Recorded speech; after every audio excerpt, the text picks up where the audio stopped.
انسان وہ لڑائی کبھی نہیں جیت سکتا جس میں دشمن اس کے اپنے ہوں۔ ہمیشہ میٹھے الفاظ بولو تاکہ کبھی الفاظ واپس لینے گئے تو کڑوے نہ لگیں۔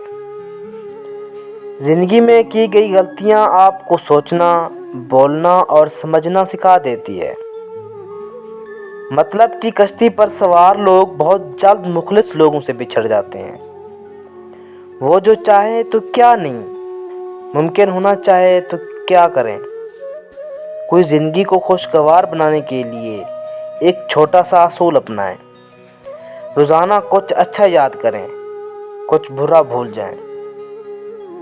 اچھے لوگوں کی یہی خامی ہوتی ہے کہ وہ سب کو اچھا سمجھ لیتے ہیں۔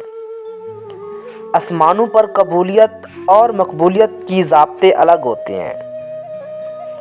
اکثر زمین والوں کے طبقات ہوئے آسمان والے کے لاڈلے ہوتے ہیں۔ دھوکہ کھانے کے بعد تقریباً ہر انسان پر ایک وقت ایسا ضرور آتا ہے جب اس نے بلا وجہ کی دوستیاں، زبردستی کے تعلقات اور غیر ضروری گفتگو کرنے کی چاہت ختم ہو جاتی ہے۔ ہم نے اخلاق کے شیشے میں لہو پیش کیا، پھر بھی لوگ منافق تھے، منافق ہی رہے۔ اگر زندگی عارضی ہے تو مشکلات بھی مستقل نہیں۔ اپنے رب کی شکر گزاری کرتے رہو، جو مزہ بخش دینے میں ہے، وہ بدلہ لینے میں نہیں۔ والدین اور درخت دونوں بوڑھے ہو جاتے ہیں، لیکن ان کی چھاؤں ہمیشہ رہتی ہیں۔ لوگ تم سے جو چاہیں چھین لے اور تمہارا مقدر نہیں چھین سکتے۔ خاموشی نامناسب سوالوں کا اور مسکراہٹ ہر حالات کا بہترین رد عمل ہے۔ بہترین جواب معاملات اللہ کے سپرد کرنا ہی بہتر ہوتا ہے، کیونکہ ہم خود بھی اپنے ساتھ اتنے مخلص نہیں ہوتے جتنا اللہ ہمارے ساتھ ہوتا ہے۔ کسی کو دکھ دینا ایک قرض ہے جو آپ کو کسی اور کے ہاتھوں ملے گا۔ دکھ تو سب کی زندگی میں ہوتے ہیں، کچھ تو بس وہ رہتے ہیں جن کے پاس ہی احساس ہو کہ رب ہے نا، سنبھال لے گا۔ کچھ لوگ اپنی اکڑ کی وجہ سے قیمتی رشتے کھو دیتے ہیں، اور کچھ لوگ رشتے بچاتے بچاتے اپنی قدر کھو دیتے ہیں۔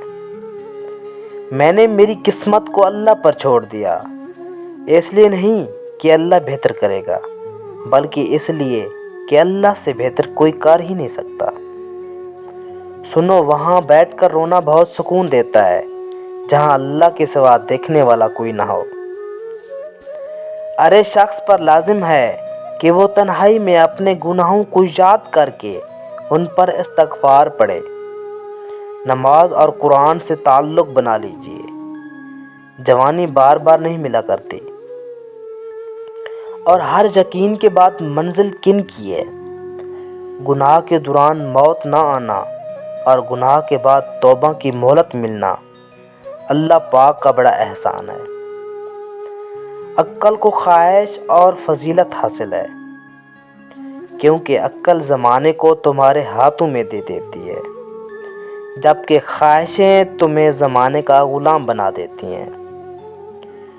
کوئی بھی غروب ہمیشہ کے لیے نہیں ہوتا، اور کوئی طلوع بھی ہمیشہ کے لیے نہیں ہوتا۔